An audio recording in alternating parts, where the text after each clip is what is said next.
Welcome to You, Me, Empathy. Thank you for listening. We would like to remind you that this podcast is for informational and entertainment purposes only, and is not a substitute for medical advice, diagnosis, or treatment. Known as just a silly boy with a feely heart. Please consider supporting the show. Check us out on Patreon or simply leave a review on iTunes. Here's your host and creator of the show, Known Wells. Greetings, feely humans. Welcome to another episode of You, Me, Empathy. How are you? You doing well? You're doing okay? Take a moment and give yourself a pat on the back. Honestly, give yourself some love right now. Take a moment to breathe and give yourself some love because you deserve it. You showed up. You're here. You're listening to me in your noggin. I'm in your ear holes, sending you some love because you're the best. You are doing the emotional adventuring. You're doing the work that makes this life so much brighter and beautiful, and it's amazing. You wonderful feely humans of the You, Me, Empathy community you inspire me, and I'm in awe of your hearts. So keep doing that.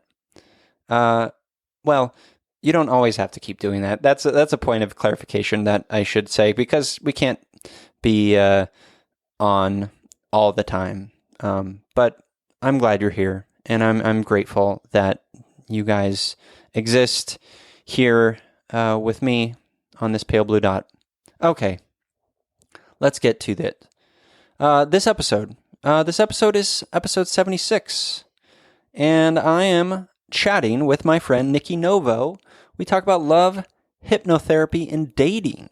We also talk about following our hero's journey and just better self-care, self-love, and overall mental health in dating, relationships, love, sex, all of those things.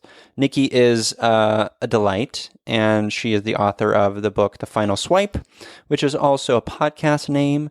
She's also a theta healer and a hypnotherapist, and she works with people who are struggling to find love and struggling with a broken heart. And she's very talented and a beautiful, feely human. So I'm grateful that you guys get to hear from her and listen to her story a bit.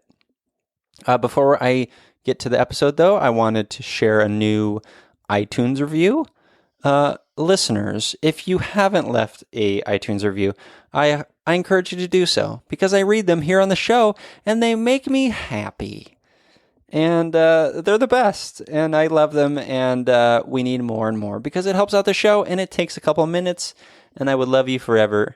I already love you forever, but I would love you times infinity if you left a iTunes review. Okay, this iTunes review is from Cody Watts. Cody says, fantastic, 5 stars. Quote, this is a fantastic show. It keeps the darkness lighthearted, and it's rad. We need more of this on our little blue dot. My favorite part is the opening emotional check-in. Truly appreciate Known's work. Keep it up, and thanks for what you do. Thanks, Cody. That is the best. Thank you for saying that. Thank you for sharing your heart with me. And I appreciate your honesty. Okay. Listeners, so if you haven't followed You, Me, Empathy on Instagram and Twitter, at You, Me, Empathy, we also have a Facebook group. If you go to facebook.com/groups/You, Me, Empathy, request to join the group, and I'll add you. It's a great little community of feely humans like yourself. What else? What else do I want to say? So recently, there was an abortion ban. I'll just say it in Alabama and Georgia, and I wrote a little post on Instagram about it, and I am upset. I am dismayed. I'm disheartened by what I believe is an offense to human rights, and I am pro-choice. I believe in reproductive rights for women, for our transgender feely humans, our non-binary feely humans, for everyone. And it feels very anti-connection, which and it feels very anti-human rights, honestly. It just feels like, here's the thing, right? Empathy and vulnerability and inward looking, like these are acts of choice. These are choices. These are our powers of agency, our individual powers of making a difference for ourselves, making choices for ourselves, our own independence. And that's, without that, like what are we? What do we have? And so this law, these laws seem to go against that, in my opinion. And I guess that's all I'll say about that. I'm donating to the ACLU of Alabama. That's not how you say that word known. Alabama, as well as the Yellow Hammer Fund, which is a great organization that supports abortion rights. It's yellowhammerfund.org if you're interested. Okay. Thank you for listening to that. I just needed to say that because it's important to me. So let's get into it, shall we? Let's get into this episode. Again, I chat in this episode with my friend Nikki Novo. We talk about love and hypnotherapy and dating, a thing I know nothing about and have very little experience in. So that's a fun little anecdote you'll hear more about in the episode. Enjoy this episode, episode 76 with Nikki Novo.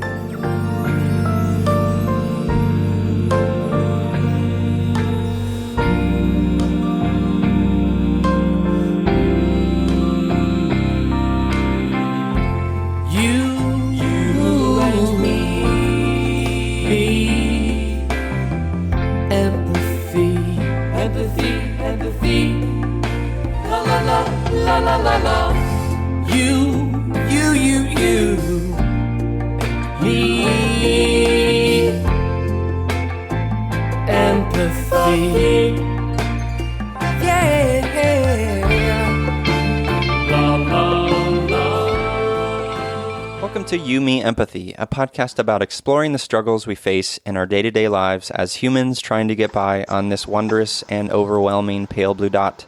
The intent of You, Me, Empathy is to talk openly, without judgment, about our neuroses, our mental illnesses, our shared anxieties and worries, to create a dialogue that is vulnerable and deeply human and empathetic, and to share that dialogue with others to inspire emotional and cognitive collaboration and insight, so we can, hand in hand, break down the stigma that make us feel shame and guilt for struggling, for feeling our feelings, for being human. You, Me, Empathy is a safe, friendly space designed to inspire the beauty in each of us. Today, I am a ball of joyous energy to be empathizing with best-selling author, hypnotherapist, theta healer, Reiki healer, and dating expert extraordinaire, Nikki Novo. Hello, Nikki. Oh, thanks. Hi. Thank you so much for having me. Oh, I'm so happy to have you. We connected via Instagram, and I think this is going to be a beautiful, wonderful conversation. I'm really excited about it. Yeah, no, me too. I'm excited to be here with you. Good. All the way on the other side of the country. But... That's right. We're different coasts, you and I. Yeah, that's right. I like your coast. Yeah. I do like your coast. I like your coast too. Look at us being mutually loving of coasts. So before we get into your story, Nikki, we always start the show with a little emotional check-in. So how are you doing today? How's your week been? It's funny. So before we hit record, we were talking a little bit about kind of, what you like to accomplish, every time, or what you're hoping to get across when you do the episodes. And I was asking because I wanted to make sure I could be of service. And you used the word mental health, which I knew is in your work, of course. But the minute you said mental health, like my heart dropped. I was like, it was so funny. Like it causes like anxiety in me, which made me, and I left it. I was like, I'm not going to tell him that I'm feeling this way until we're on the show. And it just like made me laugh because obviously, I'm not, a trained mental health therapist by any means, but it's what I'm doing most of the day with my clients and with my work and all that stuff. And I am very, aware of my own mental health and all those things, but it's still such a scary thing to talk about. So when you asked me, I was like, are you really I'm going to have to talk about my mental health? And it's just funny how, I also think I come from my parents are Cuban. Where I grew up very much in like this kind of in Miami. It's very easy to grow up in like this little Hispanic culture bubble because we think if you've ever been to Miami, it's a very special place where it's like doesn't always feel like the rest of the U.S. because Right. we are the majority here. So, and mental health is like not a thing. Like you don't go to therapy, you don't go get help, like you don't do any of that. We are very emotional people. You'll hear a lot of like screaming and kind of blunt. We are sharing emotions all the time, but like you don't have like an intentional conversation about it. It's just Sure. It's like emotional explosion all the time. Yeah. So Also known as passion. Yeah. Yes. Thank you. It's a Spanish language. It's very passionate. So it's just funny. I guess that's where I am. I was like, oh, this makes me uncomfortable. This makes me nervous. So that's where I am. I appreciate the honesty. I've said it a number of times on the show, but I'm always nervous going into these recordings. Yeah. I think I don't do I don't do too much sort of research on guests or really like I want to be open to the idea that things can go in a sort of unexpected, sort of beautiful way. Right. And I've been very lucky that I've always had guests that have been sort of open like that. And I think you are starting the show being open and recognizing that you have some discomfort, you maybe have a little anxiety, and I get that. I feel you. Yeah, it's funny. Yeah, no, it's nice to not have an agenda sometimes. Totally. Yeah, so that's where I am. Yeah. Well, thanks for sharing. So one of the things that I'm trying to do this year, let me back up. I sort of pride myself, maybe to a fault, to sort of do well, or I guess, just do in a state of chaos. And I think that's I'm starting to understand about myself that may be a limitation I'm putting on myself. Like I've been comfortable in chaos, and I'm not ready to perhaps provide a framework that will allow me to, be more disciplined in my writing and be more disciplined about my yoga practice and things like that. So one of my goals for this year is looking to be a bit more organized and, sort of intentional about my nurturing of self-care. So I ordered, it's still in the mail. I ordered a life planner from Erin Condren. Oh yeah, of course. Do you know her stuff? Yeah, of course. She's been around for a while, and she's like her stuff is very popular. People really like it. Yeah. Well, I had from my friend Becky had sort of really recommended her life planner and actually showed me in person, and it didn't seem too overwhelming, because I think the one thing that sort of has kept me from really delving into like that world has been what I find is like you're setting yourself up for failure. There's like there's almost like this intrinsic, like you have to crush these goals and you have to like continue leveling up. There's like that sort of underlying sort of theme with a lot of that planner stuff, and I didn't want that. I didn't want that pressure. I wanted a little bit more nurturing, and so I'm excited for it. Yeah, and what I think what's interesting is that the part of us, so like in my work, I spend a lot of time like reading energy and working through the chakras, and I think that the part of us that makes the plans and the goals is this like upper energy that comes from like the upper chakras, like this high, like the higher energy sources of us, like right above us. And it's like it's the part of us that are not even human, but then the part of us that actually has to make it happen is the human part of us. So I think that we get excited about all these things that we can create and that we can make happen. So we make a lot of plans, but then we forget like that we're human and we live on this planet, and we have hours and we have responsibilities, and we can't always get everything done the way that we envisioned it to get done. So I think there's like this miscommunication between the two parts, like our human self and our soul self. Our soul self is like yeah, like we can do everything. Like we're energetic beings and like we can make things happen. But then our soul, our human self is like, wah, wah. Like, no, we live on this earth. And so I think that like that kind of finding some compassion for yourself and know that there's these two parts of you kind of battling a little bit and they don't always understand each other. I love that. I love Yeah. that, framework. I love the way you look at that. I think that could be helpful I think that's helpful for me, certainly, to look at it, because it can get overwhelming, right? Yeah. And I think that I've said it here on the show before, but like one thing that we do as humans is we like to put things in boxes. I think that obviously that can lead to dangerous places, but it's also a helpful tool to wrap your head around a thing in a bit of a silo that's not so overwhelming. And I think if you can sort of set a framework for, understanding the big things of sort of planning a life, like, and sort of understanding that your two components need to find a way to speak with one another. So you're focusing on, okay, what's that language like? And you're focusing on specific things, and it's a good visualization too. Right. Yeah.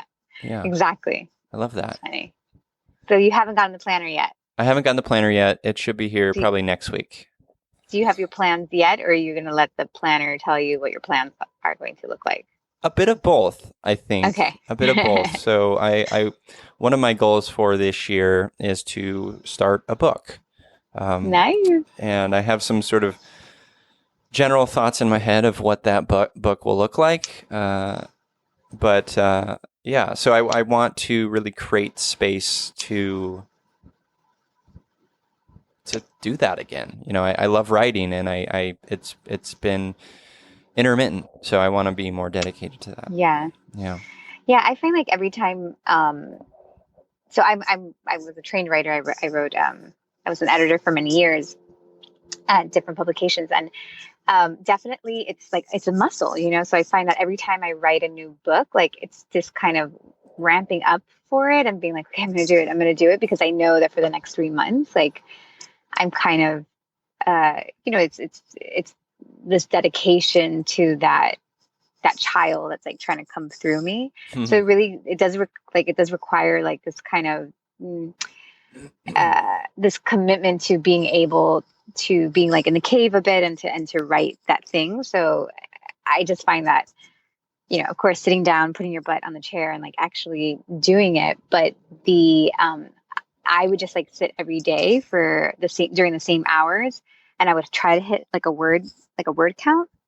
I would try to hit a certain word count and hopefully like get up in my word count. But even if it sucked, like I would just sit there, and sometimes it would be really bad and really awful, but still trying to write. And then, ultimately it comes out like really quickly. But there's like writing is just, again, it's one of those things that's in our head. We can envision it, we can have, but it's this like, I always laugh that we like writers really must like torture, because sitting down, it's like a very torturous process that we like put ourselves through to like sit there, try to get these words out of ourselves. It's really funny. It's like you want to do it, it's going to feel like you're going to be happy when the book is done, but when you're sitting down, it feels quite torturous. Do you feel that? Oh my gosh, I feel that like 100%. It's like you're insane and to be putting a white page in front of you all the time, like a blank page. Like, are you insane? Like that's what I feel. I feel about myself all the time. Yeah, and I know that I can enjoy the process at times, and it can be magical at times, right. And I feel like I can do it well at times, but it's the discipline of it that I've always struggled with, Yeah. Except maybe in my like late teens, I was like, for some reason I was better at it then. But yeah, there's something about it. I just need to, like, even hearing you describe it as like a muscle, like makes me want to rebel against it and say, no, I don't need muscles, Yeah, no, it really, really is. I think the thing about like hitting goals, and being feely, right? Because not every day you wake up and if you're trying to be if you're coming from a place where you're like, okay, I am trying to be mindful of my feelings, because maybe there's that person that was the goal, like the person that would hit goals all the time and all that stuff, but without feeling what they felt. And at the end of hitting the goal, they're like, I don't even like this. Yeah. So maybe you're trying to live your life being more in touch with your feelings and being able to hear them and honor them and all that kind of stuff. And when we get into that place, then, every day we wake up and we feel different, like sometimes you're going to feel like doing it, sometimes you're not. Yeah. And I think that's where the struggle is. It's like, well, I said I was going to honor my feelings. So if I don't feel like writing today, like maybe I should honor my feeling and like not write. And I think that's where we get ourselves into trouble, Yeah. because I think there's a difference between the right now feelings and kind of like the feeling that we're looking for in the, like in the future. So I guess it's kind of like impulse versus like waiting for something that's going to be more satisfying perhaps than today's feeling. Like I would like to, sleep in today, but 3 months from now, I think I would rather wait out for that feeling that's going to happen 3 months from now when that book is done. Right. So I think we have to manage that. Because we can really get taken like away by those. That's something I'm always like kind of. And now I have a bit of a handle on it because I don't know. I think also I'm probably because I'm busier, but I remember always kind of questioning that. Like, do you, we feel different things all the time. So like, do you indulge in like the current feeling, or do you have to try to get yourself out of that feeling? Like, what's that balance? Yeah, I that's a really good point. I do think that at times we need to, we just need to ask ourselves questions, right? And I think, like and certainly a lot of us can relate to this. Of course, I've indulged like those immediate temporary feelings, and feelings are obviously important and they're useful, but they're also not the paved path necessarily. They're guideposts more or less. And I do think it takes that inward sort of questioning to, like you said, Right. what is this going to get me? Where will I, if I do make this decision, where will it take me? Obviously that takes work to get to a place where we can ask ourselves those questions, but we need to. Yeah. Yeah. Because it's easy to misunderstand, I think, and then you're like, oh, I've been living this life of just like listening to my feelings, but then I'm not really happy like with what I did this year or something like that. So yeah. That can, I have clients that like get into that space. I'm like, no, we still have to have like North Stars, and we still have to have like kind of these ideas of like how we want to show up and what we want to do this lifetime. Yeah. You need to be a little grounded in meaning, and you also need, I feel you need to recognize that there is so much learning to do in the difficulty, in the struggle. Yes. I try to remind myself of that. Yeah. And then working through that. Yep. Yeah. So, Nikki, can you give me, we're going to get into mental health, if you're okay with that. Yeah. I am. So I like to ask my guests, can you give me a couple of seminal moments from your childhood, your young adulthood, even your adulthood, that really stick out as really meaningful seminal moments, part of your growth that maybe speak to who you are today as a human? Yeah. The first one that comes to mind that is not necessarily, I wasn't too young, but I was young enough.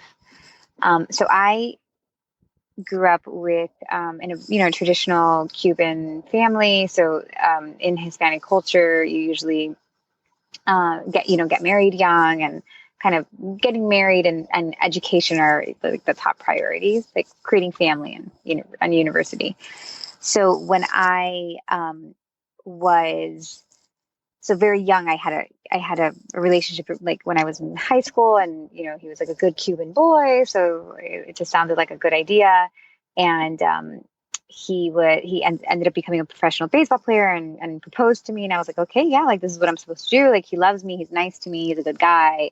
he's going to be able to provide for me. I finished school, like we should get married. So I said yes. And 2 months before the wedding, I went to New York to visit a girlfriend who was getting her master's over there. And when I was there, I was like, what am I doing? And I was 21 or 20, because I remember being not old enough to drink at my engagement party. Yeah. So I was definitely, I believe I was 21 by this point, and I was about to get married. And I was like, this is like, I can't, I remember hearing like my intuition and saying like, you're meant for bigger things, for like something else other than this path or whatever. So I came back home, told my mother that I wanted to break off this wedding. And I had this moment where she was like, and it's funny because my mom is like a feminist, but such a traditionalist. Like, I feel like she kind of straddles both worlds and like fights with herself a lot of the time. Sure. Like, yeah. She wants to like be this like empowered person, but then she also values tradition. So when I came home, she was like, well, Nikki, I was like, no, like, I think I want to like pursue more of my career. Like, I think I want to move and like try different places and like work for big companies and do other things. I don't think like getting married is the best thing for me right now. Like, I'm only 21. She's like, well, Nikki, like some people are just like meant to like get married and have children and like, that's it. And I was like, I almost vomited in that car. And I was like, no, this like can't be it. So, I spoke to my father and I was like, I don't like, and he kind of saw it in my eyes. He's like, you don't want to get married. I'm like, I don't want to get married. Was it hard for you to open up about this to your parents? Yeah. I mean, it was kind of, I'm the only girl, never quite like this. I wasn't like, academically, I was like, not this, I went to school on a scholarship. I was by above average, but my brothers were even more above average. So like, I was always kind of trying to find ways to make my parents proud. And this kind of seemed like one of them, because I don't know, it felt like an accomplishment in a weird way to get married. Yeah. And definitely like my mom, and then my father was very quiet. He's very quiet. But in a strange, he's more kind of like lets you do your thing. And if you need help or if you need advice, he'll come and give you advice, but you have to ask for it. He's not going to go out of his way to give it to you. And then my mom is the opposite. Like, she'll give you advice even if you don't want to hear it. So I was afraid to definitely disappoint my mom. And I was very surprised when my dad was so supportive, because I guess he didn't want me to get married either. But in a way I was like, well, why didn't you tell me? But yeah. I think he knew me well enough that if he would tell me, I would, because I have a lot of rebel in me, and he knows that if like he would have done the opposite, that like I would have rebelled. Sure. So he's like, he actually knew me better than like I knew myself. So why do you that was hard. Why do you think he did not want you to get married then? I think for the obvious reasons. He was, he knew I was 21. He knew that I was like, I had dreams. Like, he knew I was young, but I had finished college early and I was working in the entertainment industry. And there were things that I wanted to do, but obviously if I got married, like a lot of those things wouldn't have happened. So I think that he just knew. And then I guess just, he also, I believe he knew that I didn't love the person I was with. Yeah. Yeah. So. But it's funny because he never spoke to me about this. Like, he was very supportive. And I actually I knew he was like obviously supporting me, but he's such a quiet person and doesn't really express unless you dig in to him. That actually a few years later, a girlfriend of mine's aunt used to work with my father's a physician, and he works the ER. And this friend of mine's aunt works with my father. And this friend of mine aunt told my friend that Dr. Novo was so proud of his daughter when she did this thing, but he never told me that. So it's funny. Like, I heard like years later that he was proud of me for calling off this wedding, but he never told me. So, Yeah.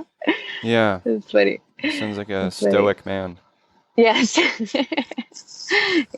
So that was funny. And then so after that, after I called off the wedding, I wanted to move to California because I was interested in film and behind the scenes film stuff. So he closed his practice for a week and he drove me to California. even though Oh, I that's had, sweet. yeah, even though I had like lost him all this money because he had put down payments for this wedding and this whole deal. So that was really kind of the beginning of my my awakening. Like Yeah. that was like when I started to see that there was something more than just like the beliefs and thoughts that I had been taught. Mm. Yeah. It always seems to happen around that time, late teens, Yeah. early 20s. Really? Yeah, I guess so. It seems that way. I mean, I feel like Yeah. that has been the norm for guests of this show, and it was Oh, certainly for really? me. Yeah. What? I feel like some people wait a long time to wake up. Yeah. I mean, I think. Yeah, you're right. Yeah. Absolutely. But I do think there's something Yeah. about that time in our lives Adulthood. that Yeah. is really uh, identity seeking. Yes. And whether we do it right or wrong, there's no right or wrong, but whether, Exactly. there's just a lot of gnashing of teeth, during Yes. that period of time. Yeah. Yeah. So you come out to LA and Mhm. you're working in the film industry right away? Yeah, I studied public relations, and then I came. I had no plan, which is hilarious. Like now that I'm 36, obviously, I laugh at my 21-year-old self. But had one girlfriend, stayed with her, took some like temporary jobs, like whatever I could get within the film industry, and then a month later, I was really lucky, and I got I was the assistant to the vice president. No, I'm sorry, the assistant to the president of publicity and marketing at Lionsgate. That was my first job. Oh, wow. And then I ultimately moved over to Fox Searchlight in the publicity department as well. It was super. It was like a really cool time. Just like really cool, and I worked with really creative, smart people. So I really enjoyed my time there. But it was, it was also challenging. Like I remember one day being like, where are all the adults? Like, I had never really been, because I went to college in Miami. Like I was like raised very much to stay at home and to study like at home. Like that's what good girls do and all that kind of stuff. So when I moved away, I was like, oh, this is weird. Like nobody telling me, like nobody having an opinion on like what I wanted to do. So that was really nice. Yeah, that was really cool. And did that give you space to explore emotionally, mentally?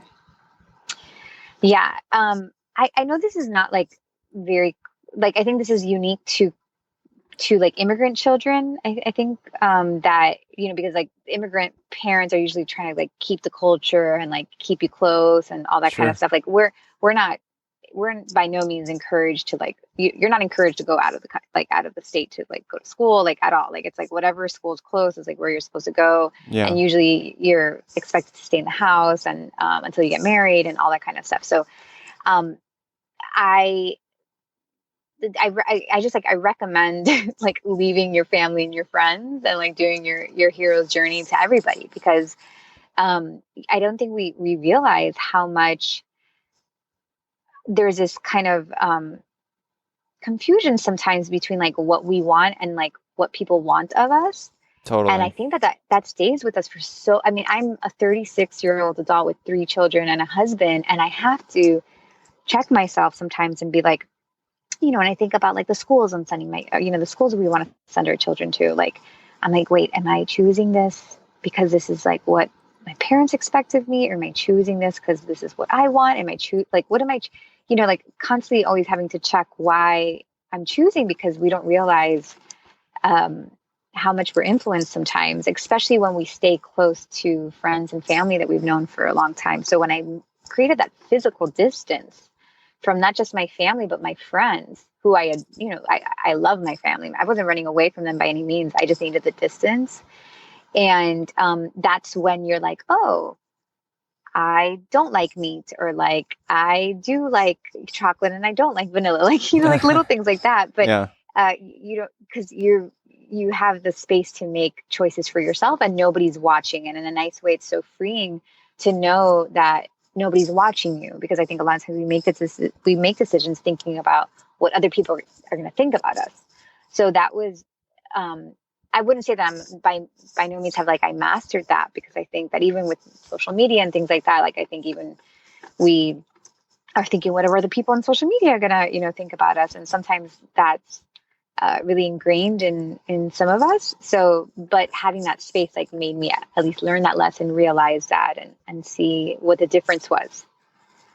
Yeah, no, that's all really well said, and I completely agree. I left college and I moved to New York just without a job. I just kind of moved there and lived there for a couple of years, and I think it is necessary because we do, and I found myself doing this. We do fall into patterns, especially when you're around family, and obviously you've known these people your entire life. Right? Right.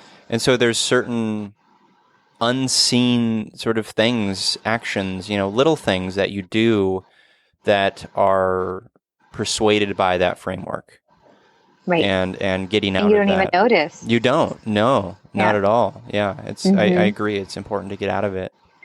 And before it's like those commercials, I forget what brand it is, but there's these like funny commercials that like the guy's becoming his mom, or like the woman's becoming her mom, or whatever. And it's like, it's true. Like how much do we, get to a point sometimes we're like, my God, I'm becoming my mom, or I'm becoming my father. And it's because we have to sometimes ask ourselves, like, are we making our own choices, or are we just like these little robots that are like making the choices that people told us to choose, which is why I think the country gets frustrating with like a lack of change sometimes and things like that. And it's because, we're just doing what our parents and our ancestors taught us, unless we take a minute to check our mental health, right? And to like kind of look within. So what are you learning about yourself during this period of time? Anything surprising? Currently, or I'm sorry. No, like when you first started, in LA, and you're kind of on your own and you're testing your boundaries and all that stuff. Yeah. It's funny to think about it now because it feels like another lifetime. But before moving to LA, I was very controlling, I guess, and like almost like, I don't know if hot-headed is the right word, but I always felt like I had to like fight for something, or I had like to have the last word or something. Mm-hmm. I guess I think I was mad and didn't even know it, kind of. So when I moved to LA, I realized actually how much more like laid back my essence really was. So I think I learned what my essence was versus like who I was because of the environment I was in. Right. So like when I removed myself from that environment that I had been in for a long time, like I learned what my essence was, and then how that, like how sometimes you put yourself in different environments and then you have to like become a different thing. So that was really interesting. I always thought that I was like more type A, and I actually realized that like I wasn't that actually. That's so interesting, and I feel like, or maybe put this to you as a question. Do you feel like that is part of, you had said before that, you felt pressure to, show your parents that you're achieving something because you felt maybe less than, quote unquote, less than your siblings, and I'd imagine that would sort of over time either build resentment or anger and frustration. And then, getting out of that framework, must have been very freeing. It was very freeing. And it's so funny. This is like the first time that I think I realized that like I was angry. I didn't, but the thing is, I think when you spend so much time, 0 to, 20, let's say, and I'm sure at some point I turned like maybe 15 is maybe when I started getting a little bit angry. If you spend a lot of time like that, I mean, I think you start to, I believe I started to identify as that, like I just thought that that's who I was. Yeah. I didn't think that it was my environment. Right. So it's interesting. And that's why for those of us who like stay in the same environment forever, like we don't ever really know what we really are, So I like the change of, I think that's also like, when people go on vacation and they're like, oh, why am I like this when I'm on vacation, or why? And it's like, well, because you're changing your environment, like the place that you're always in. Yeah. I love what you said about how it eventually becomes part of our identity, whether we want it or not. Yeah. and I think we have to fight against that. Like I relate Yeah. strongly to that feeling. I remember, I think I had prided, like I was always very sensitive, and I still am, and I was always been very melancholy, and I've had like a Mm, melancholy part of me, and mm. I you know I've sort of held on to that as like a badge of courage, or like a Yeah. prideful Badge of thing, and honor. yeah, a Yeah. badge of honor, and I think it can serve a purpose, and it is part of me, and so I'm not like resentful of it, but I feel like I have in the past held on to it to my detriment. Right. Yeah. It's funny. It's like a good old friend. Yeah, yeah, a little Eeyore in my brain. Yeah, exactly. Yeah, It's funny. And then yeah, I think that, and that's so tricky, right? Because when we use the words I am and then whatever word we put after it, I think that is when we start forming our little identity. So we have to be careful. Um, we have to be careful with, I don't know, because in the work that I do, I spend a lot of time like thinking about the soul and kind of the difference between, how we show up and what our essence really is, and what we would be without our body and without like the ego and all the stuff that we have going on here. yeah, Um, so to me, going to LA, part of that was like trying to get in touch with that essence.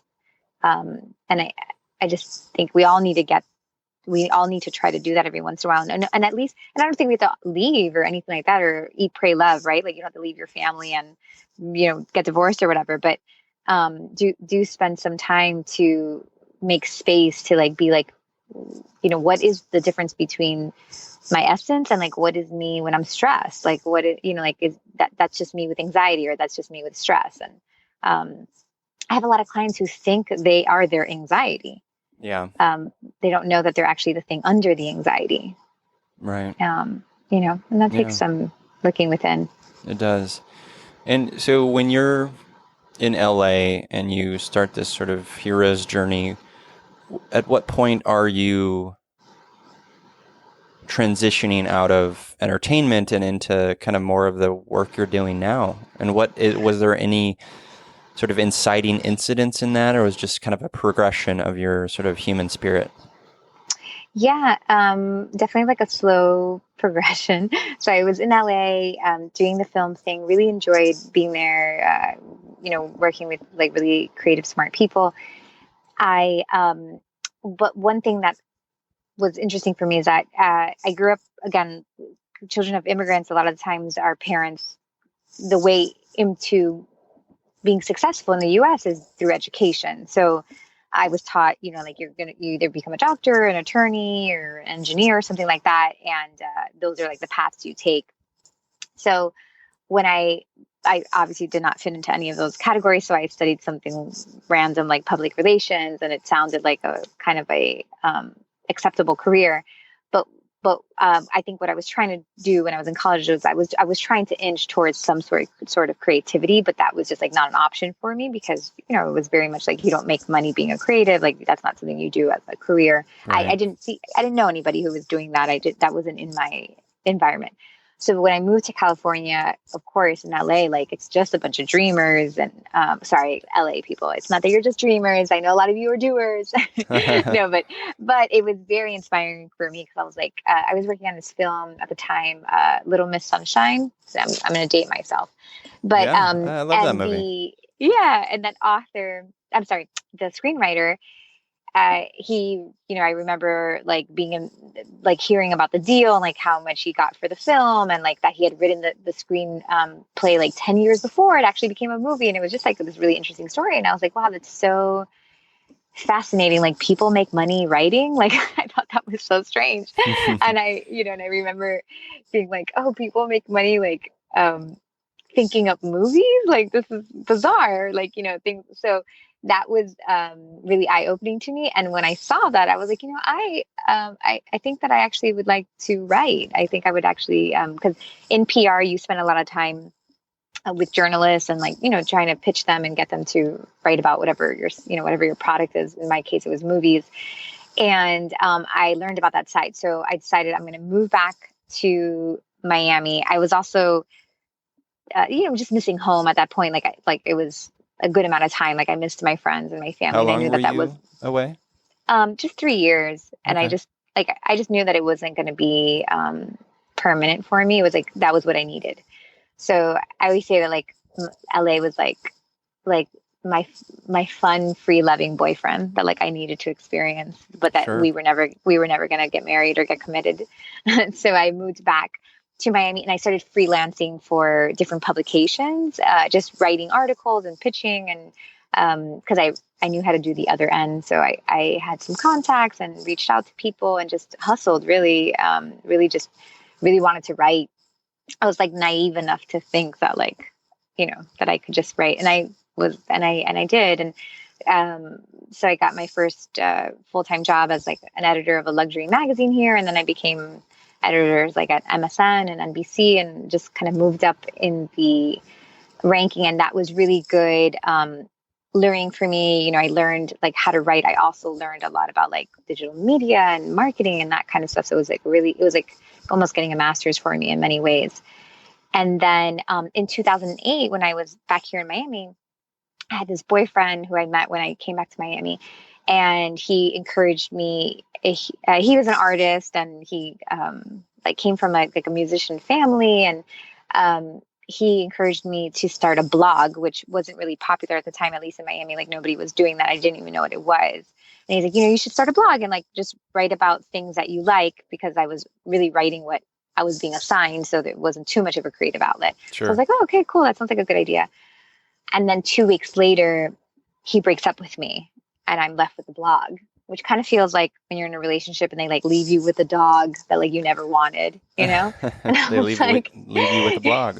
Yeah, exactly. Like he left me with this blog and I was like, God, what am I going to, do with this thing? But I didn't want to close it down. I thought that if I was like, I'm going to go on a bunch of dates. I'm going to write about it. And then my ex-boyfriend's going to miss me so much because of course he'd be reading it. And he's going to miss me, and that's how we're going to get back. Like this was my master. Yes, this was going on in my head. When you go through a breakup with somebody you really thought you were going to end up with, your brain does all sorts of weird things. But that's like where my head was.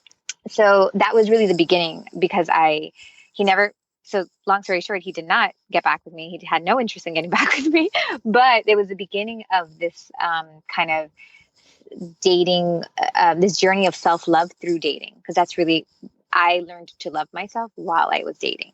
I see. And I wrote about it, and I had no idea people could even read your blogs. Facebook was just starting, and I would share just because, and it just really caught on. And it was, of course, the beginning of like the boom in the blog world. And then I got a column for Disney, out of all companies. And then I had my first book and through that process, I got into like really like woo-woo things. I learned, I was like, my first, of course, when you first get dumped, like all you want to do is go to a psychic and hope that the psychic is going to tell you that you're going to, marry a doctor and like live happily ever after or something. And I guess that's what I was going for. But what happened was I got really interested in like how she was able to do what she could do. Mm-hmm. And that brought me down this rabbit hole of like mediums and energy and like Reiki and healing and all this, because I was trying to heal myself but also feel worthy of love at the same time. So I would do these things and I would write about them, and it caught on. And I just felt very called to that work. So my last full-time job was at this site called Refinery 29, very, like popular amongst like beauty and lifestyle kind of media. And it was one of those positions that I was like, oh, you've like made it, or like, this is like a really big opportunity. And when I took that job, after a few months, I was like, I can't do this anymore. I can't write about, $3,000 handbags or makeup. Like this doesn't feel right for me anymore.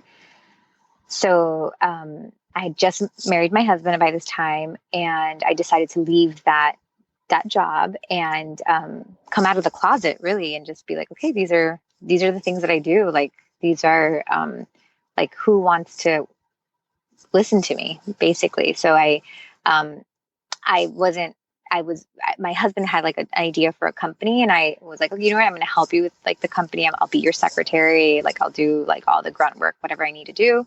And that will be our income. And on the side, I'm going to like build this thing.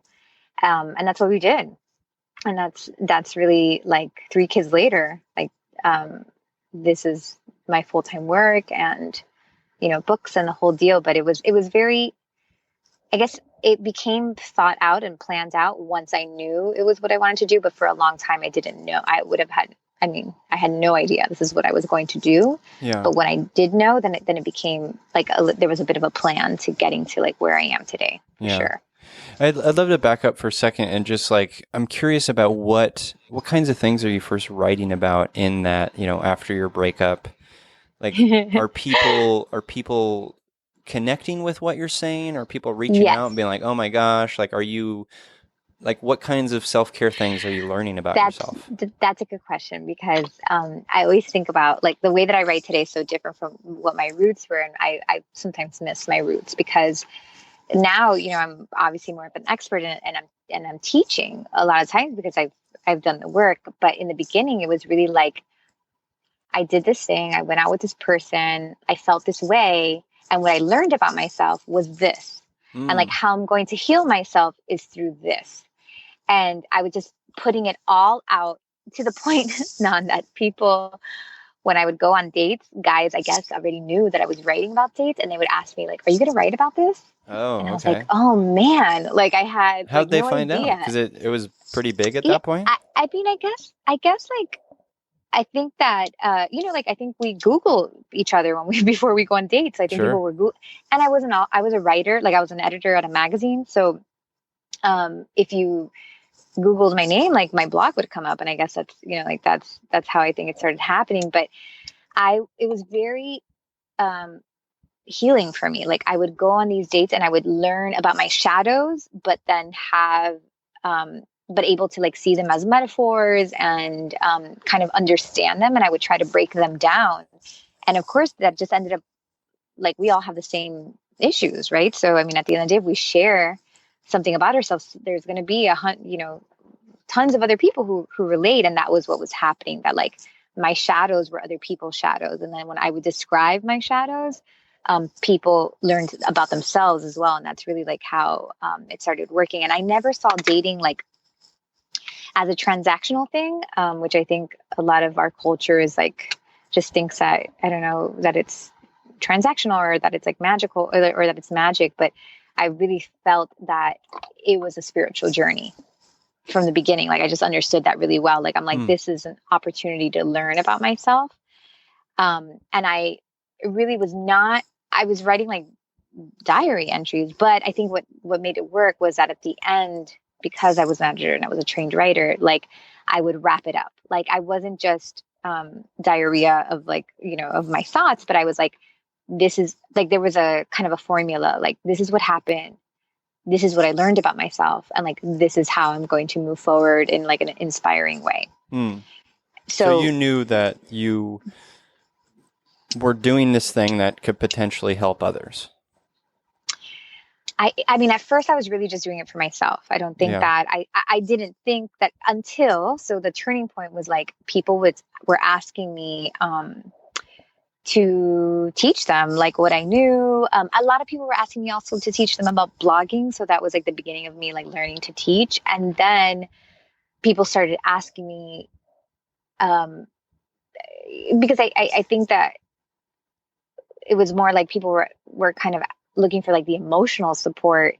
And I was like, I'm going to teach these classes. I'm going to like show up at this event and teach. If you want to show up.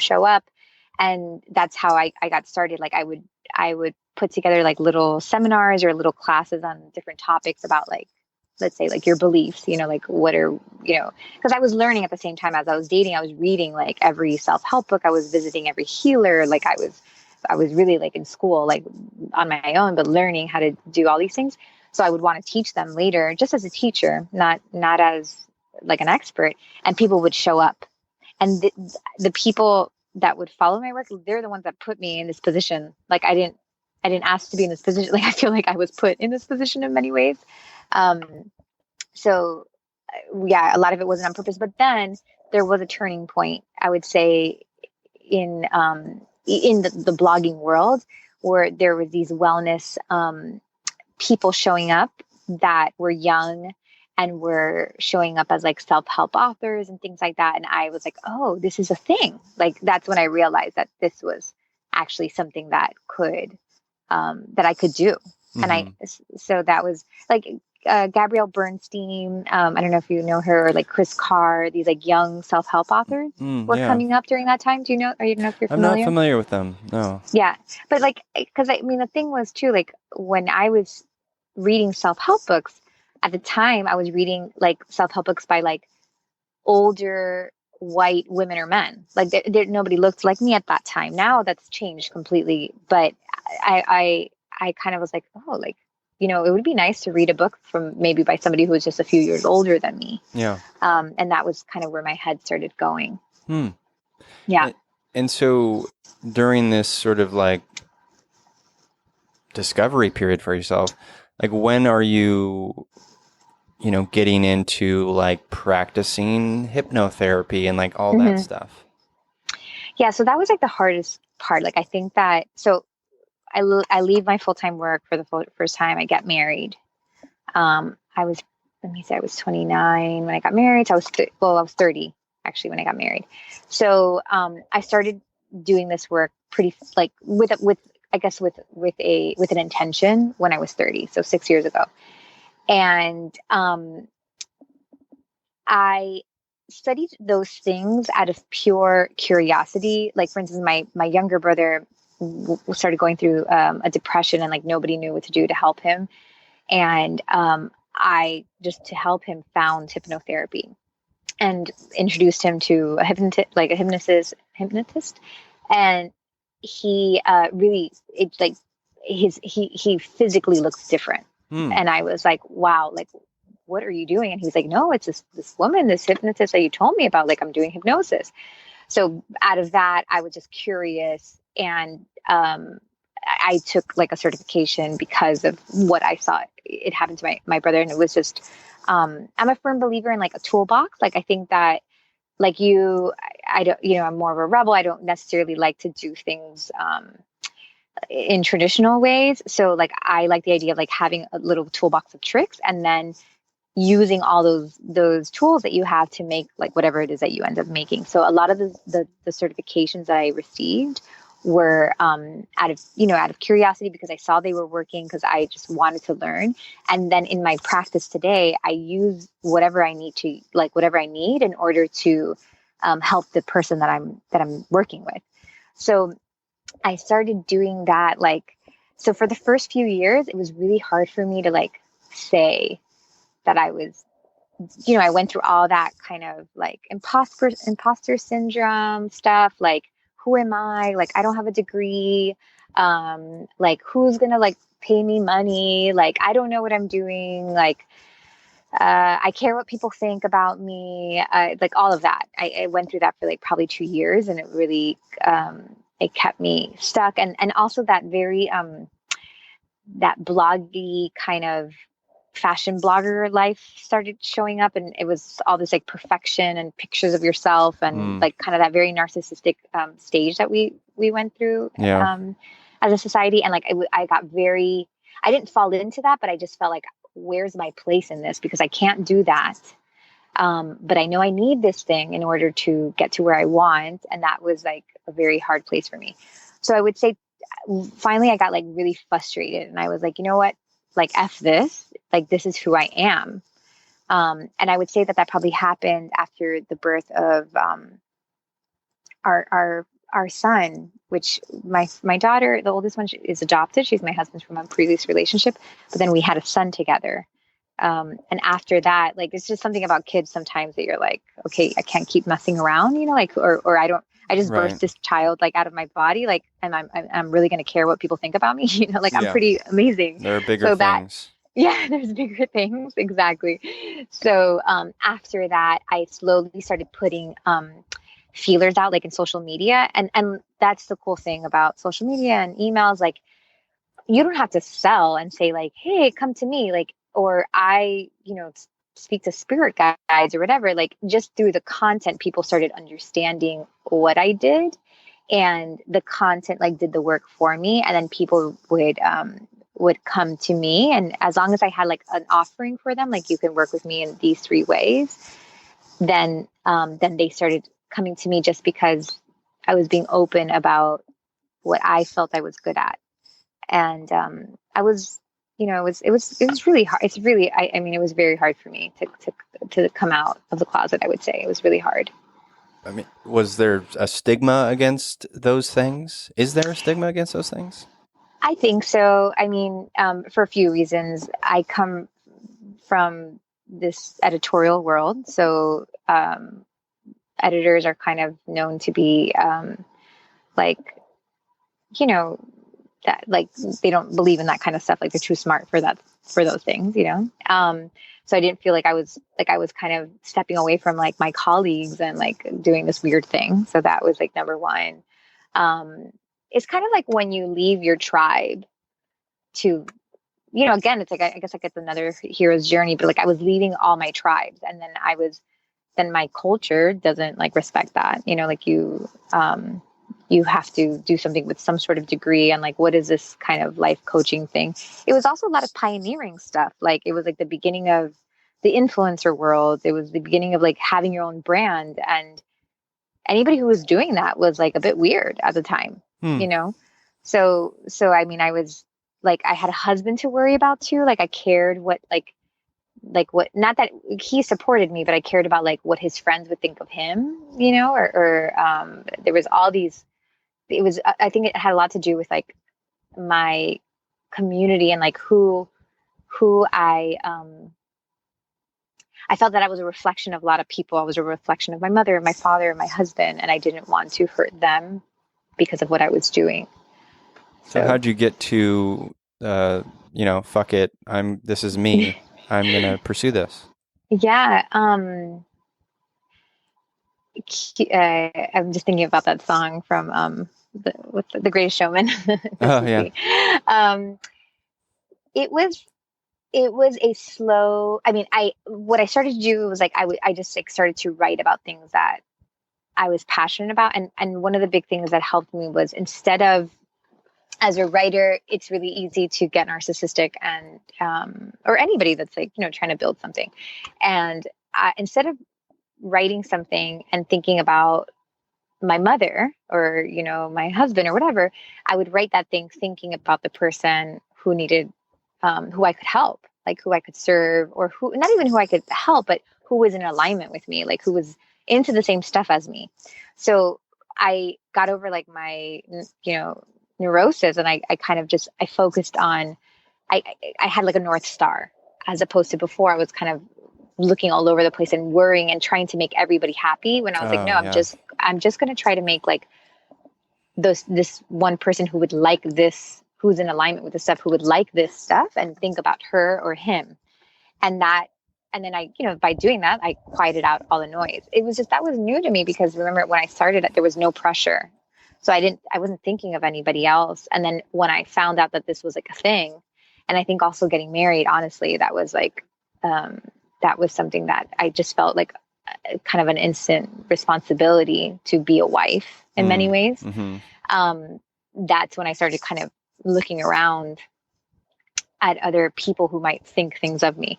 So when I was able to focus and be like, okay, well, I'm not writing for everybody. I'm not trying to help everybody, or I'm not trying to connect with everybody. I'm just trying to connect with like a certain type of person. Then that changed everything for me. Yeah, it makes sense. And I'm so glad you got there, because there's so much pressure to be certain things and to think certain ways. But the reality is, there's so much out of our control. There's so much we don't know. And to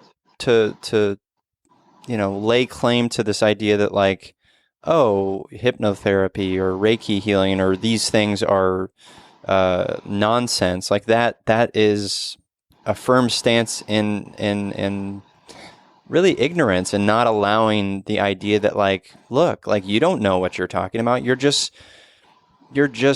developed this framework and it's what you're looking through. But the reality is that there's so much truth in all of these things. And I think we as humans like to not be accepting of that because it's maybe easier, or we're comfortable in our, with our blinders, what have you. But I do, the reality is that there's so much truth in all of it. Yeah. And we all understand this experience in different ways. So like, that's the other thing. I think that we get so stuck on thinking that, it's supposed to be one way. Like even my way is not the right way for everybody, right? Like somebody else is going to understand the world through the lens of, I don't know, science, or through the lens of like, totally, Muslim religion, like, Catholicism, like whatever it may be. And I think they're just all different languages, but I don't know when we decided to think that there was like supposed to be one language. Yeah, I don't either, but it's scary. It leads, I feel like, it leads to ignorance. It leads to a closed heart. It leads to, even things like bigotry and racism. Yes. And separateness, like thinking that we're forgetting that, like, we all came from one place. We are, all the same, take off our skin. We're just bones. Like thing that keeps us, makes us us is our soul. Like that all goes to the same place. Like it's totally, but we just get caught up in, and like other things. Yeah. I think also, sorry. No. I think when we start to think about what people think about ourselves, like what I've learned is, in a way, we're kind of saying, like, if I worry what you think about me, I'm saying that like you're more important than me, or even that like you are more important, quote unquote, to God, right? Like, this source, whatever made me, and I have an essence and I have something to show up as and express. So like, how can I think that your human self is the authority on like what I'm supposed to be? Then right there, I'm saying like, you're greater than the thing that created me, which is not true. Sure. Yeah, that's interesting. I do want to get into like the dating stuff, but I'm fascinated by like, how can you just walk me through layman's terms, like how hypnotherapy works? Yeah. So the idea is that like everything that we do in life is like everything that like we choose or whatever is based off a subconscious belief, especially the things that we do automatically. So the subconscious beliefs are like these beliefs that are deep within us that sometimes we don't even know exist. So you're having a problem with money. Let's say you're not able to make enough money, even though you've tried, and all these things, or you're trying to lose weight, even though you've tried. But if we like go deep down inside, we see that the reason you're not making money is not because of, you're not good enough at your job or anything like that, but really you believe that, that money is evil. And because that's your grandfather used to tell you every Sunday tell you stories about these awful rich people. So you decided as a very young kid that like money is bad. So if you believe money is bad, even if you try to make money, you're not going to make money. But you don't know that you don't know that you believe that money is bad. And those are our subconscious beliefs. And we have all sorts of fun subconscious beliefs that really get in our way. And in order to change behavior, we have to change those beliefs. So the idea is that like in hypnosis, you get into like a state of meditation, which is the theta brainwave. And in that, because we're in that state, so theta is like kind of like when you're waking up from in the morning after a long night's sleep, you're kind of like, it's almost like you can hear your dog barking, but you can't really, but you think you're sleeping. You're not sure if you're really awake, like that kind of weird, like half awake, half asleep. That's that place. And in that place, it's easier to get to the subconscious and download new beliefs and like change our belief systems. So the same way that people tell you, oh, like you need to have a mantra. Your mantra should be like, I am an organized person. Like just keep saying that mantra. I am an organized person. What they're trying to do is they're trying to get you to believe something different than what you probably believe right now, which is I am not organized. But if I keep saying I'm organized, ultimately that phrase will become a belief. And once it's a belief, you're going to experience new behaviors. So that's really what hypnosis is supposed to do. I mean, it takes some time. You're more open to receiving like these new downloads, and with time, like you start believing it. Gotcha. So the trick, of course, is to find what the subconscious belief is, right? Like you need to know, not you, but maybe the person you're working with, or if you've done some sort of work yourself, like you need to figure out like what's that limiting belief. And then you just put in the opposite. But you can also do, like I said, you can do mantras. You can really do it yourself. It's just, it's a phrase repeated over and over again, ultimately becomes a belief. And beliefs are the things that that control our behavior. Yeah. Interesting. Yeah. So, we have, for instance, I have a client, in dating, I have a lot of clients who believe I am alone, right? And the words I am, they're so permanent, I am, whatever follows I am. In that, Exactly. There's like this, you're claiming your identity at that point. So if my clients are saying like, I am alone, and they believe that it's really hard. They're going to date and they're going to sabotage themselves, and because they believe they are alone. And like until they work on that, they're going to be alone. Like, because our minds want to prove, our minds are, they want to be proven correctly. Like they want to, so they're going to go seek evidence that they are alone. If they believe I'm alone, I'm just going to look around the room. Right. And look for reasons. I always say, like, you might be in your room right now, and maybe you think your room has majority the color blue. Because, you've been going in and out of that room. Like, no, my room is majority blue. Like, that's pretty much what's happening. But if I go to you, okay, well, look for some green. And you're like, no, Nikki, there's no green in my room. I guarantee you. And I'm like, well, just try. And sure enough, as you start to look around your room, you're going to find little green things here and there. But because you really believe that your room is blue, that's all you see. And that's what our brain does all the time. Like whatever it believes, that's all it wants to see. It doesn't want to look for the green unless we tell it, hey, how about the possibility of that you're not alone. Right. And then that's how we change. Yeah. It's like when you go into, you travel a new place, you experience a new culture, and you have an idea of what that culture is like. Yes. And you come with it. And so, you're already setting yourself up for developing these sort of preconceived notions of what that experience is going to be like. Right. Yeah.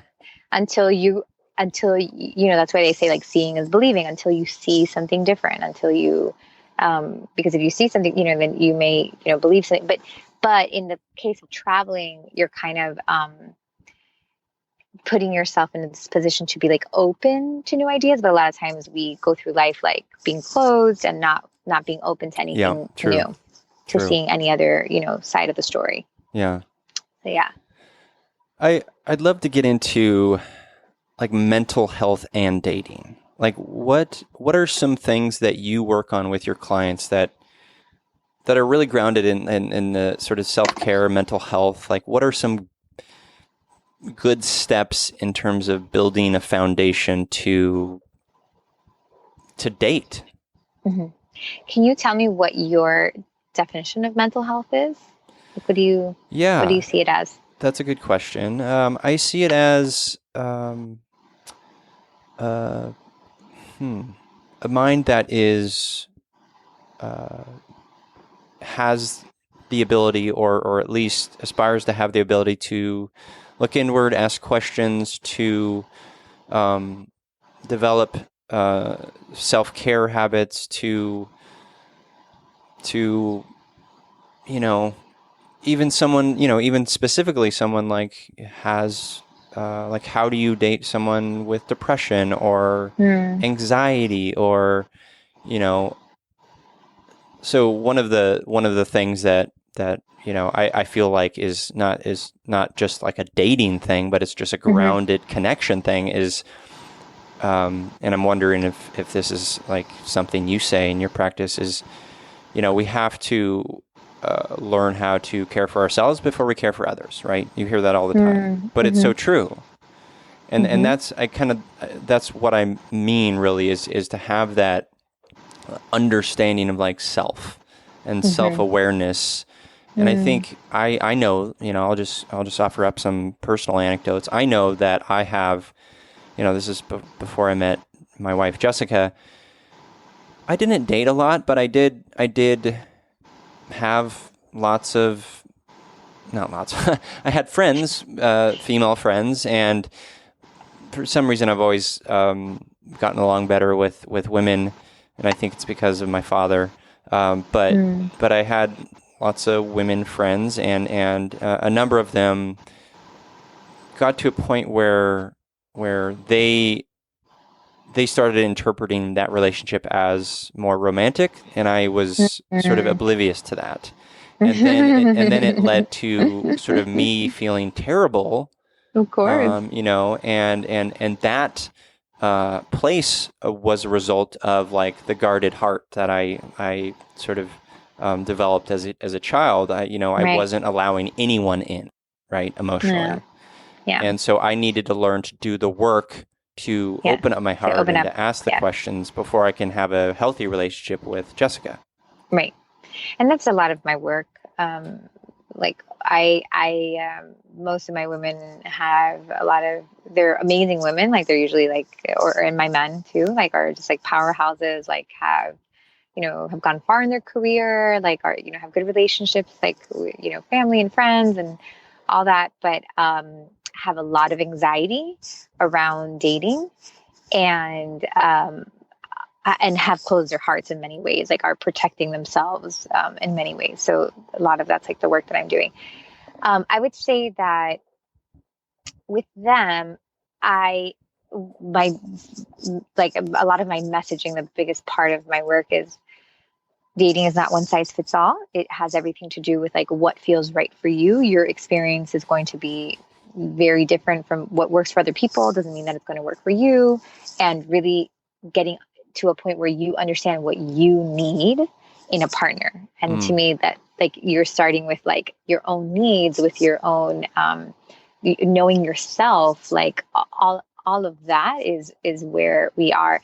Also, a lot of my work is teaching people the difference between like love and lust or love and anxiety, because I have a lot of people who date and are just so nervous about the process that they think they don't like the person. But a lot of it is because they can't like ground and settle into their own heart and really feel their own emotions and be present on that date, to be able to see like if they like the person or if there's red flags. Right.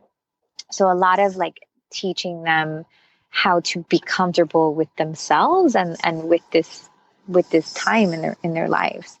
I'm really concerned with also keeping our head in the right place, like our thoughts, because the thing about dating is that it's there's a lot of shame in dating. There is a lot of everything that's out there when it comes to dating advice is most of it is like, I say it's like the 3 S's. It's like snarky, sarcastic, or shameful, pretty much. And so it doesn't feel good to be like, in a weird way, it feels like when we're trying to find love and we haven't found it, we feel like something's wrong with us. Like that's what we're told. So a lot of it is my work is like to teach them to love and accept like themselves in this time, to keep their mind in a optimistic, positive place, and not letting, and that's hard because it's frustrating, and like anything that we want, and like when we can't get there, when we feel like we're hitting our head against the wall, like it's not always easy to be hopeful, and to think that things are going to be different. But so I do a lot of, keeping your thoughts in a good place, like doing what you can to, keep your, what I call like vibration high. So whether that for some people, that's like playing good music that feels good, watching good media, like making sure that the media they're watching is like helping them feel good about themselves and where they're going. Eating well, drinking enough water, like sleeping, because that all affects our brain activity. A lot of times we're like, oh, I'm so negative. I've done the mantras, I've done all the things, but it's like, yeah, well, but you're probably not sleeping. Like if you're not sleeping enough, anybody who's been a parent knows that, like, I don't care how happy you are, if you're not sleeping enough, like you're thinking bad thoughts, because Right. you're tired. Or if you're just drinking coffee, drinking wine at night and pumping yourself with sugar, you're also not going to be able to have good thoughts. So like, I worry, I have a concern of like what they're doing to take care of themselves to make sure that they can quote unquote perform, that they can show up as like who they want to show up as when it comes to dating. And that has a lot to do with like what they're doing to love themselves in that process. It makes sense. What are you telling your clients regarding communication in terms of like, are you asking them to be open about like, what they're, about their self-care and about their, what are you telling them about that? Like communicating with the other person? the other person, because I wonder, I guess I feel like maybe you tell me, would it be helpful for them to tell the other person like, hey, I'm in a place where I want to make sure that I'm doing this for the right reasons and I'm focusing on my self-care and I'm just being open with my heart about that? Yes, I'm so for women, sometimes, so not all women, but most women are usually, obviously, like we're known to be more of like the communicators, and sometimes they will be open about those things, or or not even about those their own self, but maybe things that bother them from this person that they may be dating. Like, oh, like I would really like you to call me more and like not text me as much as you do, or whatever. And I support communication, but I also am mindful of like the way we like release that information. So for instance, like I'm very big on being playful. Like as women, like being in your divine feminine has an element of playfulness and sexiness and all that. And so if you need something like that, like instead of being, like any guy who's with a woman, like we get told that we're nagging often, but it's just because we haven't learned how to be playful about it. As my husband always says, like, he's like, Nikki, I'll do anything for you. Just like, tell me that you're going to like lick my ear first and then like ask me for something, like that's like the ongoing joke. And it's so like, I talk about that a lot. I also like on the flip side, so for instance, I have a client now who, like has made mistakes in the past about sleeping with somebody like too early, and she doesn't want to do that anymore. But then of course she feels the pressure when she's dating somebody new, that like after 4 or 5 dates, like she feels like that's gonna be a question soon. So most of us will just kind of try to avoid it, or pink elephant in the room. And I try to teach my clients like how to have those conversations in a way that doesn't even need to feel awkward, but in a way that, and also teaching them that like when we have conversations like that, it just relieves so much, and it also allows us to feel safe, and we need to feel safe in order to fall in love. Yeah. So usually we don't see the connection between like being honest about what we need and our ability to fall in love, because the biggest thing that we need to fall in love is to feel safe. So and that starts with like saying like what we need to say in order to create a space where we feel safe. If not, there's like no chance. It's going to be hard to feel safe to fall in love. Yeah. Have you, in your sort of practice in helping others in the dating world, are you taking some of that wisdom into your own relationship? Yeah, of course. Like, I mean, God, like that's the healer's journey, right? Like, and I'm sure that you experience that as well. Like, there's just because my belief about, at least for my work, um, I don't claim to like have any wisdom. I have a very strong practice in like being the channel and respecting that I am an instrument and a channel for the light. That like the idea is that source and or whatever is working through me and delivering. Like I really see myself as like a mediator, like a translator, like really trying to translate these messages for this person that's coming from a higher source or coming from their own intuition. I'm just trying to explain it and teach it, and so I channel. To me, a lot of it is that like I'm channeling some wisdom that I wouldn't know just like walking down the street. That like the only reason it's coming through is because I'm talking to this person in this moment, or writing this thing in this moment with my thoughts in one place. And I do feel that it's coming from, of course, some of it is like some of it is, of course, always going to be like experience and having seen some of that stuff. But for the most part, it's a lot of like being the vessel for this person.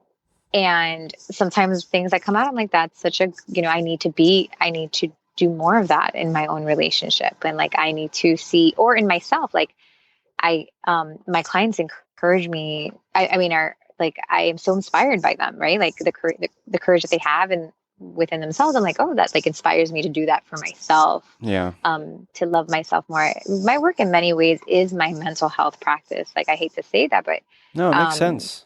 Yeah. Like because I have to show up, I have to, I'm very sensitive.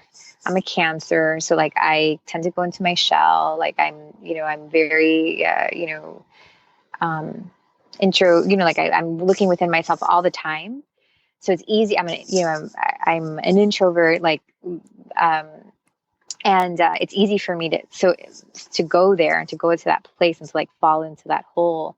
So in many ways, like having these conversations gives me so much life because I wouldn't have these kind of conversations otherwise. I just wouldn't. So it's my practice in many ways. Yeah, I feel the same way about this podcast. I'm sure it's very healing for me, for sure. Yeah, I'm sure. What do you think about the idea of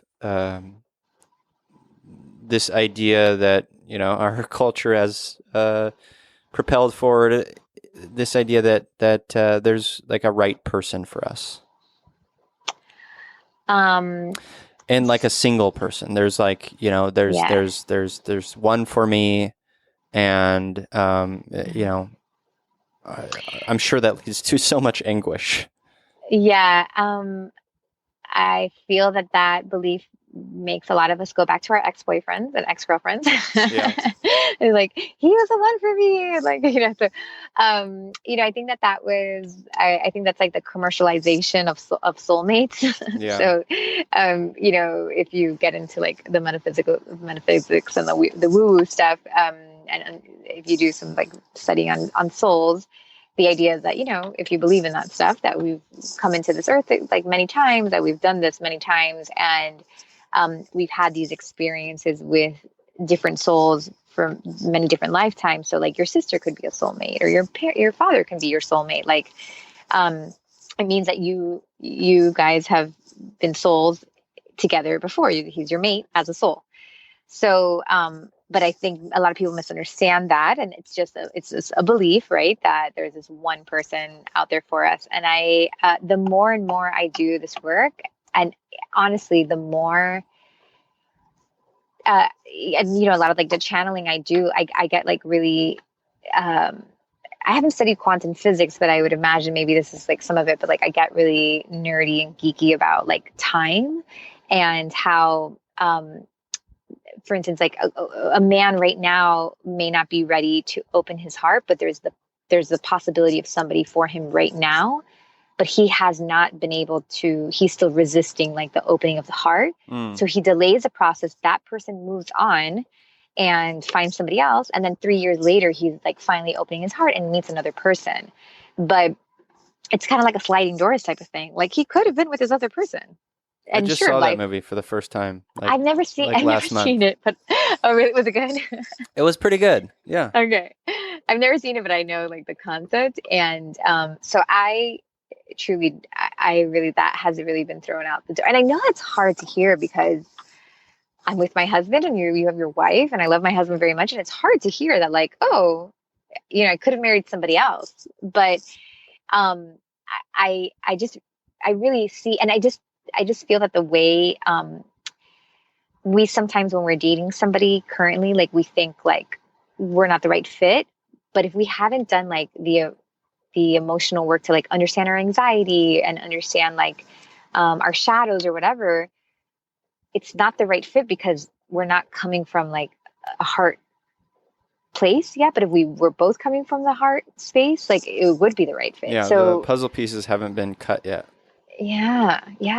So what do you not believe that? Do you believe that we have one person for each other? No, I don't. Okay. I feel like that is a remnant of the and it only continues because of, Hollywood and things like that, but also this binary thinking that a lot of people have that I rebel against often. And it's what I was speaking about before. I think there's really no right or wrong. I feel like there's so much truth and beauty in so many things. Yeah. And I think having an open heart to all of it leads to the most amount of love and the most amount of healing and learning and connecting. Yeah, like all these different options and it's exciting. It's like so many, and you look at nature. I mean, nature is just such a good representation of like how it's supposed to be. Like there's all these weird possibilities and these like weird ways of doing things, and it's not weird. It's just like there's just different ways. So I don't believe that at all. I mean, don't go divorce your people, guys. But but yeah. Yeah. Well, let's. I want to start wrapping it up, and we'll sort of talk about your book and your podcast and stuff at the end. But we always kind of wrap up the show talking about empathy heroes. These are people in our lives, personally we know, or they could be authors, they could be characters in books and film. Just someone who is just a good empathic person.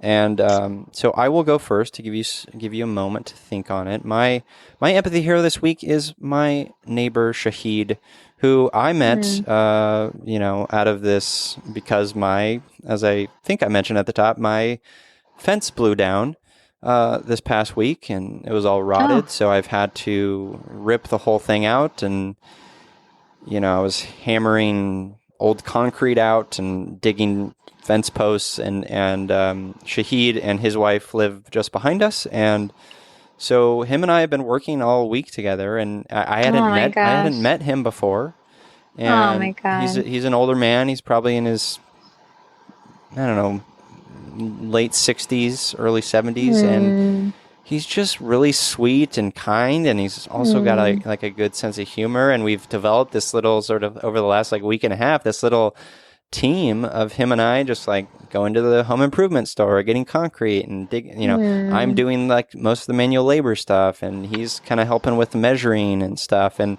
it's just been this kind of beautiful team. And so I initially I was anxious about it because it's like, gosh, another thing that has broken, but then I've allowed myself to kind of like be in it, and I've developed this friendship, and it's beautiful. So Shahid is my, thank you. Shahid, you're my empathy hero this week. Oh, Shahid, I love that. Thanks. That's beautiful. That's what we experience in Miami. We have a lot of hurricanes, and we experience like you haven't talked to your neighbor in like 5 years, but then when a hurricane comes, like everybody becomes friends again. So it's like those are the things that it's nice when those things happen. Exactly. Empathy heroes. I have a lot, but what's coming to mind right now is my husband and my father. I don't know if this is like unique to men, but there is kind of like I don't know if this is true, but like sometimes women, we just like assume that men aren't like as deep, but I think that they're just slower to show in many times. And what I've learned through them is the is kind of like this slow opening of emotions. And I don't think I appreciated that before, and I didn't understand that before. And like just more years I spend with these two men, and like as an adult, because I feel like I have a whole new relationship with my father, obviously now that I'm an adult. And I don't know, I just like I think I used to take people for like, you're either a sensitive, feely person like off the bat, or you're not. Like there was just like two categories. Sure. And they remind me that that's not, and also that like they're not cookie cutter, right? Like, right. Like a feely, sensitive, like we don't all look the same, know?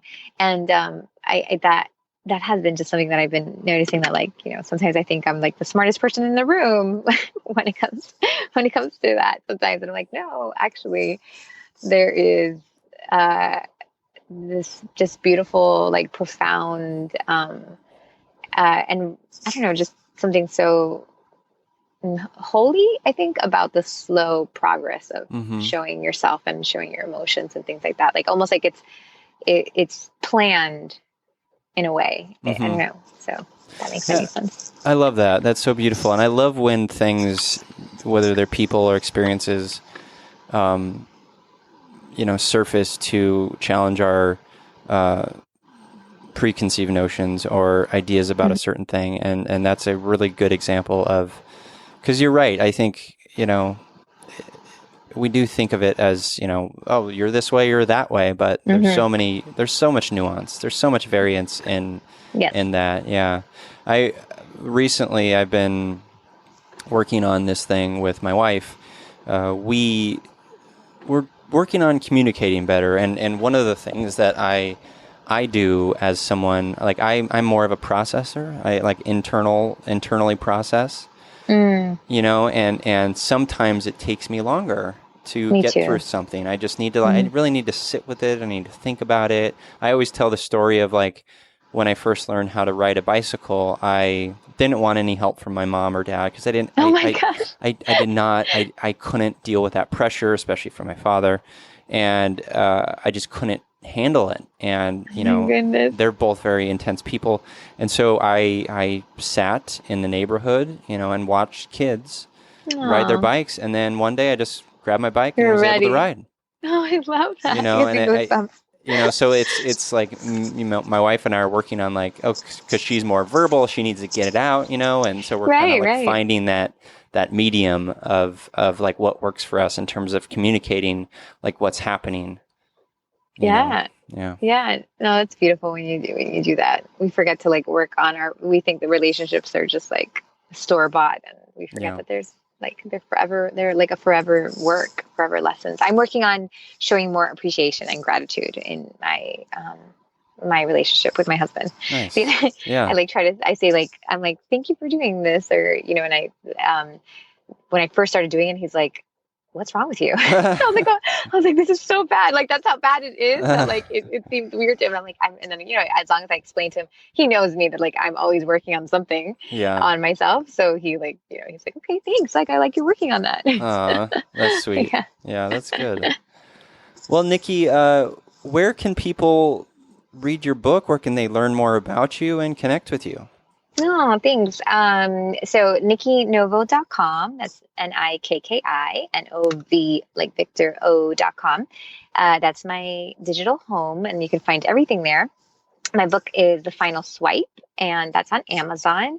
And I also have a podcast called The Final Swipe on iTunes. So, Googling Nikki Novo or The Final Swipe, you'll find me. And thank you so much for letting me spend this time with you and with your people. Oh, of course. Yeah. Thank you so much for being here. And to you listeners, as I always say, I'm here, you're here, we're here together on this wayward, overwhelming, awe-inspiring pale blue dot. We have each other. It's Yumi Empathy.